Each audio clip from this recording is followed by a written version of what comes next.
So good morning everyone. I am your teacher Jamala Akbu from SBZ 2C and from Quezon City University. And so today before we begin, let's have a short prayer.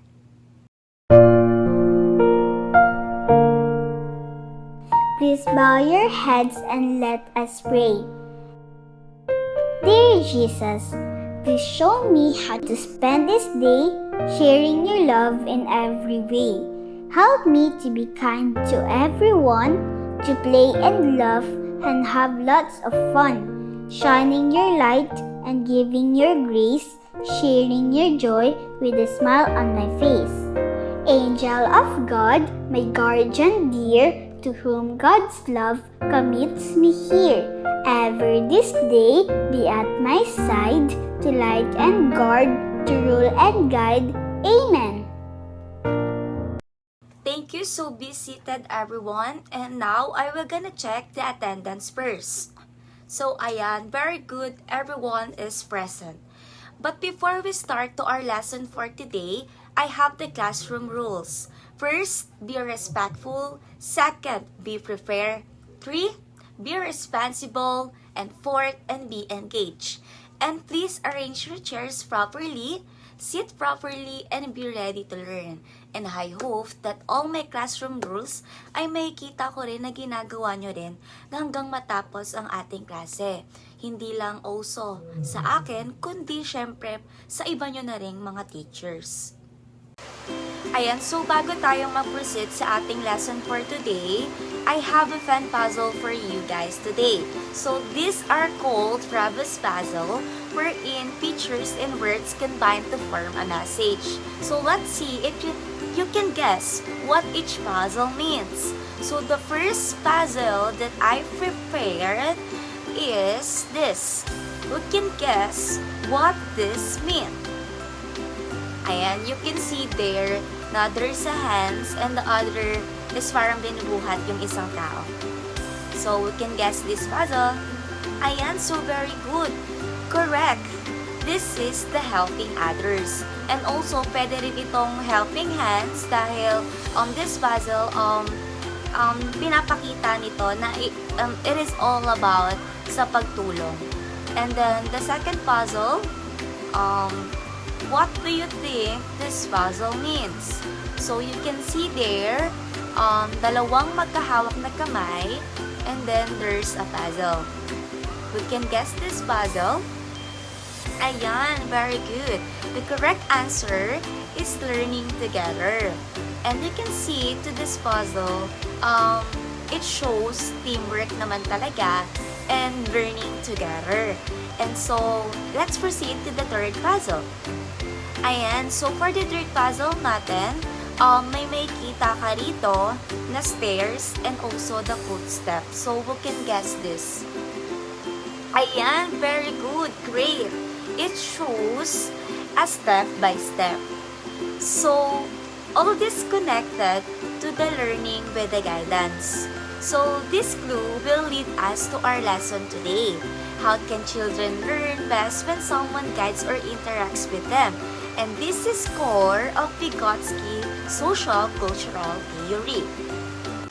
Ayan, so before we start to our lesson for today, class, I want you to share with you our objectives for today. So, ibig sabihin, ito yung goals natin wherein at the end of the lesson, ito yung inaasahan ko nang kaya ninyo nang gawin. So, the first one is explain the main ideas of Vygotsky Social Cultural Theory.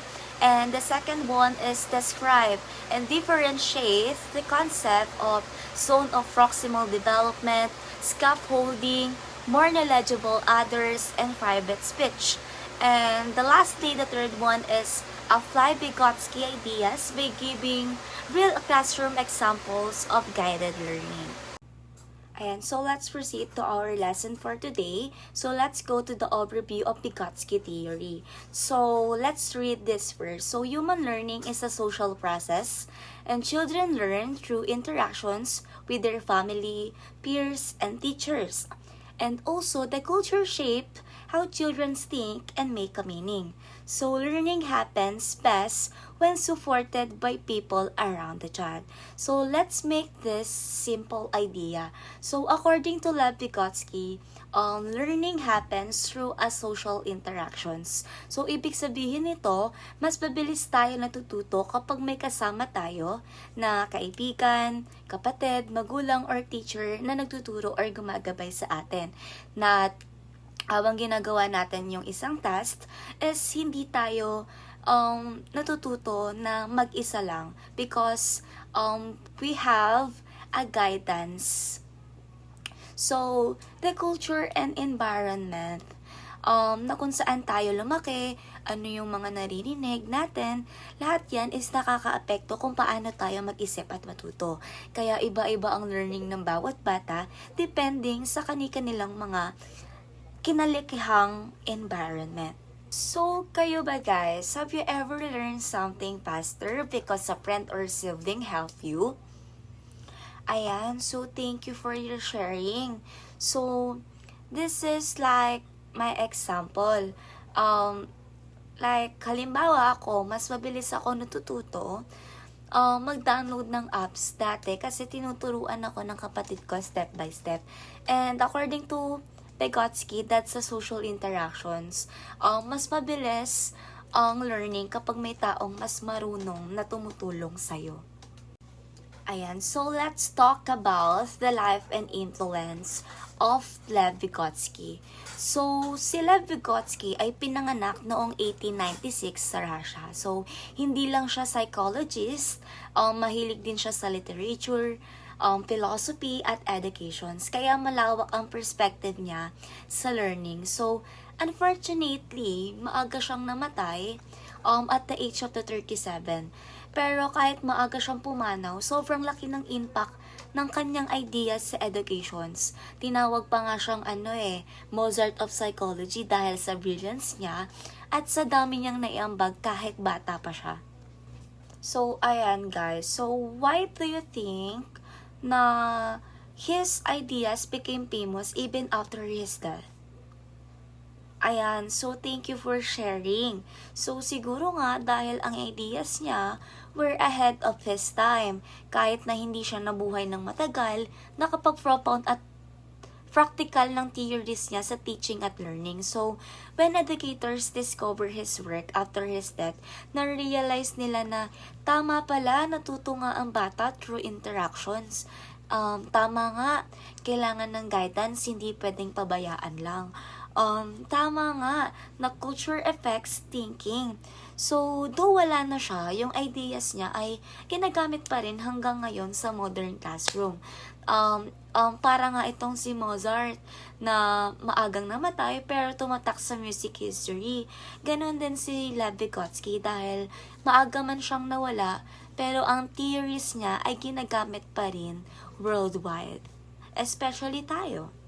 Ayan, so let's talk about one of the Vygotsky most important ideas. Ang Zone of Proximal Development or ZPD.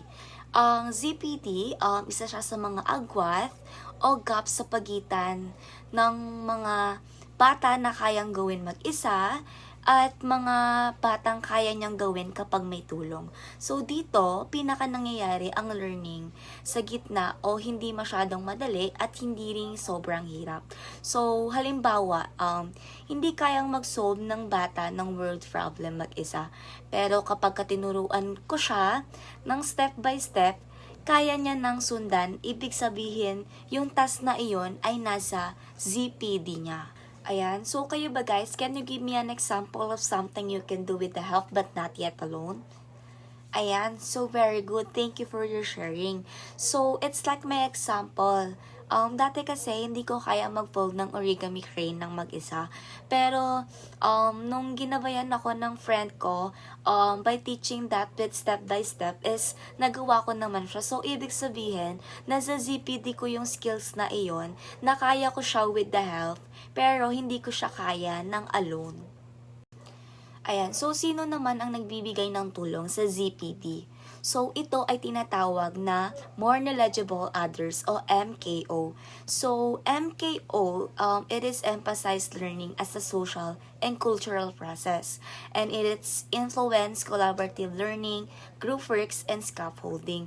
So, in a simple idea, MKO, isa siya sa mga anyone na mas may alam o mas may skills na pwedeng teacher, parent, ate, kuya, or kahit nakaklase na mas mabilis makaintindi ng lesson. So, like for example, kung nagtanong ka sa seatmate mo kung paano sagutin yung activity and mas alam niya yung solution, siya naman yung MKO mo sa moment na yon. So, hindi lang sa teacher ang MKO, kahit sa peer or younger sibling. Basta, mas may alam sila sa specific task na iyon.